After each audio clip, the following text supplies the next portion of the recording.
नमस्कार जय किसान साथियों, मैं हरि बेनीवाल किसान जागृति मंच के एक और वीडियो में आपका स्वागत करता हूं।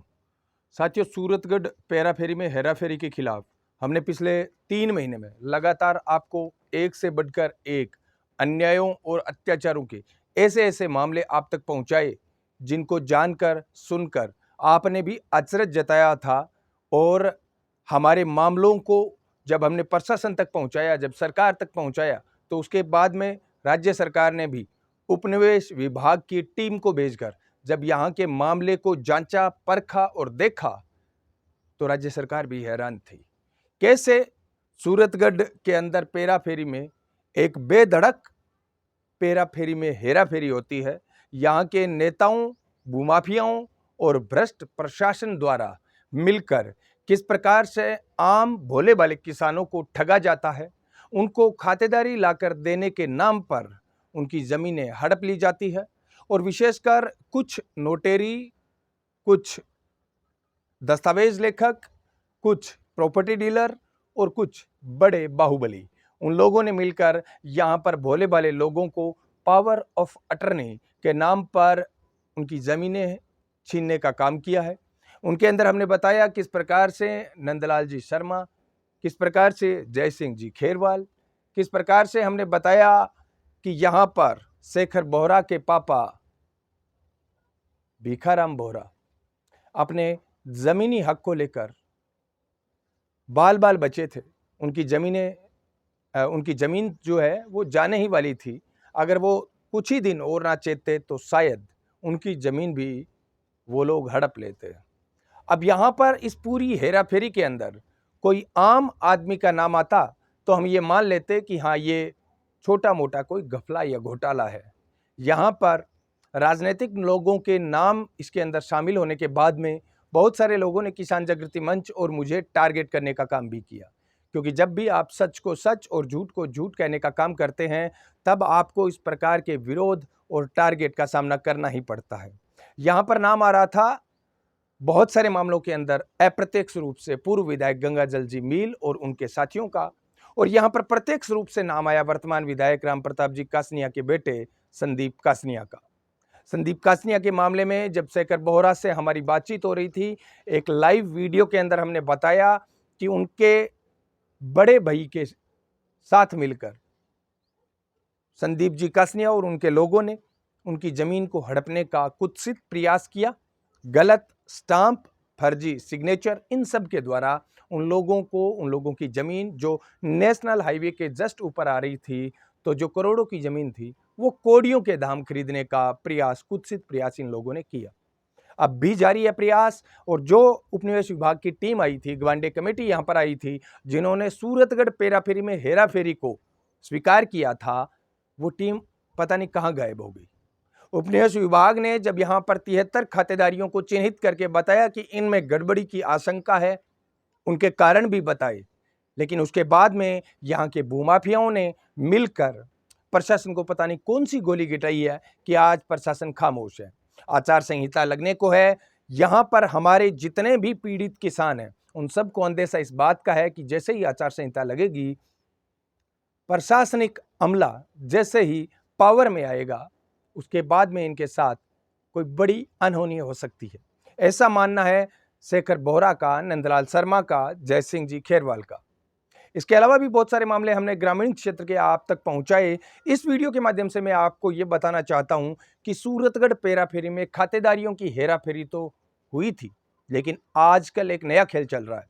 अब खान और भूविज्ञान विभाग के साथ मिलकर भूमाफिया सूरतगढ़ पेराफेरी में जो सफेद सोना है, जिप्सम है, उस जिप्सम को हड़पने का संस्थागत प्रयास करने जा रहे हैं। हालांकि आपने देखा जिप्सम का अवैध खनन आजकल आम बात हो चुकी है। रिहायशी इलाकों के अंदर वन विभाग में किस प्रकार से राजस्थान में जिप्सम का अवैध खनन होता है, मैं ये मानता हूं कि ना तो प्रशासन का कोई अधिकारी इस बात को इनकार कर सकता और ना कोई जनप्रतिनिधि। और जनता का तो कहना ही क्या, जनता की आंखों के सामने रिहायशी, वन विभाग और उनकी खुद की जमीन में से जिप्सम चोर जिप्सम ले जाते हैं और वो कुछ कर नहीं पाते हैं। गांव मोहल्लों में जैसे ही कहीं पर जिप्सम निकलती है, तो उसके आसपास के इलाके के अंदर जब इनके ट्रक निकलते हैं, तो सड़कें टूट जाती है, उबड़-खाबड़ ट्रैफिक व्यवस्था जाम हो जाती है। अब जब अवैध धंधा इस प्रकार से धड़ल्ले से होता है और प्रशासन खामोश रहता है तो सवाल तो बनता है। किसान जागृति मंच के माध्यम से मैं सारे परिवार को, डिजिटल परिवार को, जो अभी कुछ ही दिनों में या ये कहूं कि कुछ ही घंटों में लगभग 50,000 सदस्यों का हमारा डिजिटल परिवार होने जा रहा है, मैं मेरे डिजिटल परिवार के प्रत्येक सदस्य से कहना चाहूंगा, आपके आसपास कहीं पर भी कोई अन्याय अत्याचार होता है तो आप अगर खामोश है तो हमारे लोकतंत्र के सबसे बड़े सौदेबाज है। इसलिए अन्यायों और अत्याचारों के खिलाफ बोलना, लिखना सीखिए, समझिए और आदत बनाइए कि आपके आसपास कुछ भी गलत होता है तो आप गलत को गलत कहने का मादा रखेंगे। आपने देखा महाकाल की नगरी उज्जैन के अंदर किस प्रकार से एक 8वीं कक्षा की बच्ची एक हैवानियत की शिकार होती है और भीड़ 8 किलोमीटर तक उस बच्ची को कोई सहायता नहीं देती है, उस बच्ची का दर्द कोई समझता नहीं है। खून से लथपथ बच्ची सड़क पर 8 किलोमीटर का सफर तय करती है। अपनी उम्मीदों की आंखों से वो हर इंसान की तरफ देखती है कि काश कोई मेरा भाई, काश कोई मेरा पापा, काश कोई मेरा अपना मुझे सहायता करेगा। लेकिन दुर्भाग्य इस बात का है कि महाकाल की नगरी भी मौन हो जाती है और उस 8 साल की, 10 साल की जो भी बच्ची थी, उस बच्ची का कोई भी सहायता नहीं करता है। ये मैंने उदाहरण इसलिए बताया साथियों, क्योंकि हम जिस तरफ जा रहे हैं ये हमारी सनातन संस्कृति का अपमान है। ये हमारे वसुधैव कुटुंबकम का विचार रखने वाली 5-5, 6-6 हजार साल पुरानी हमारी भारतीय संस्कृति का अपमान है। हम गलत को गलत और सही को सही कहने वाले देश से आते हैं। तो आप सबसे मेरा यही अनुरोध है, लोकतंत्र के चौथे स्तंभ को हम तभी जिंदा रख पाएंगे जब जनता सोशल मीडिया के माध्यम से सच को सच और झूठ को बेनकाब करेगी। सूरतगढ़ पेराफेरी के अंदर हम भूविज्ञान और खान विभाग से कहना चाहते हैं कि आप अगर सूरतगढ़ पेराफेरी में विवादित जमीनों पर जिप्सम खनन की लीज देकर इस धंधे को अगर वैध घोषित करना चाहते हैं तो ये आपका प्रयास हम कभी कामयाब नहीं होने देंगे। सूरतगढ़ पेराफेरी में आपको पहले ही पता है कि दर्जनों ऐसी फाइलें हैं, दर्जनों ऐसे मामले हैं जिन मामलों के अंदर आम लोगों के साथ धोखा हुआ है। जमीनें गलत, फर्जी, कूट रचित दस्तावेजों के साथ लोगों से हड़पी जा रही है या हड़पी गई है या हड़पी जा सकती है। जब ऐसा अंदेशा किसी शहर के आसपास हो तब खान और भूविज्ञान विभाग को भी समझना चाहिए कि वहां पर आप अवैध खनन को वैध करना चाहते हैं, लीज देना चाहते हैं, उसके बाद में तो इन लोगों को कोई रोक ही नहीं सकता। उसके बाद में तो ये बेलगाम हो जाएंगे। तो मैं आप सब साथियों से इतना कहना चाहता हूं, सूरतगढ़ को अगर बचाना है तो बहुत सारे गलत कामों को हमें रोकना पड़ेगा। मेरे एक साथी ने मुझे कहा था, भाई साहब आपका मोटरसाइकिल चोरी हो गया, चोर मिला क्या? मैंने कहा नहीं। जब उन्होंने एक बात कही कि भाई मिल जाए तो उसकी जामत करना, परेड करना, आछो बनानो है बिल। मैंने कहा क्यों भाई? पक्का वो चोर है और पक्का वो कमजोर है, डरपोक है, तभी तो रात के अंधेरे में उसने मेरा मोटरसाइकिल चोरी किया। अगर वो मिल भी जाता है तो मैं ऐसा काम कभी नहीं करूंगा कि उसको मारना, पीटना, ये काम करना तो मेरी कमजोरी दर्शाएगा।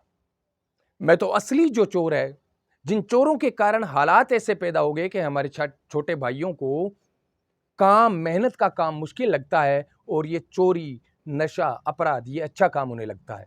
ये बड़े चोरों की बड़ी कमियों के कारण हमारे सूरतगढ़ में ऐसा हो पा रहा है। तो बड़े चोरों से सवाल पूछने का मादा अगर आप में नहीं है तो छोटे चोरों को घेर कर पीटने का अधिकार की भी आपको भारतीय संविधान नहीं देता है। मेरा कहने का मतलब यह है साथियों, हमारी इन परिस्थितियों के लिए जिम्मेदार सियासत है और सियासत से सवाल पूछने का काम मीडिया के साथ जनता करती है। मीडिया भी तभी सतर्क रहेगी, तभी बचेगी जब आम जनता मीडिया का साथ देगी। बहुत सारे दोस्त आरोप लगाने को तो कह देते हैं कि मीडिया बिक गई, लेकिन मीडिया भी जब जनता की उम्मीदों पर खरी उतरने का प्रयास करती है तब जनता उन्हें उपेक्षित कर देती है और बड़े चोर, बड़े भूमाफिया, बड़े भ्रष्ट अधिकारी मीडिया के लोगों पर भी हमला बोल देते हैं। हमारी सरकारें, नेता, मंत्री जब स्वतंत्र और निष्पक्ष मीडिया के पक्षधर है ही नहीं तो देश के असली मालिकों से उम्मीद की जानी चाहिए, जनता से उम्मीद की जानी चाहिए कि इस देश को बचाइए, सवाल पूछने की आदत को बचाइए और जहां पर भी ये मनोरंजन का खिलौना आपके हाथ में है मोबाइल, इसका सदुपयोग कीजिए और कहीं पर भी अन्यायों अत्याचारों के खिलाफ वाली बेनकाब करने वाली कोई भी घटना वीडियो आपको दिखाई देती है, उसको आप शेयर कीजिए ताकि हमारी आवाज़ बुलंद रहे, हमारे प्रयास बुलंद रहे। इस वीडियो में बस इतना ही। सूरतगढ़ पेरा फेरी में किसी भी प्रकार की हेरा फेरी के खिलाफ हमारी आवाज़ सदैव बुलंद थी और बुलंद रहेगी। धन्यवाद। जय किसान।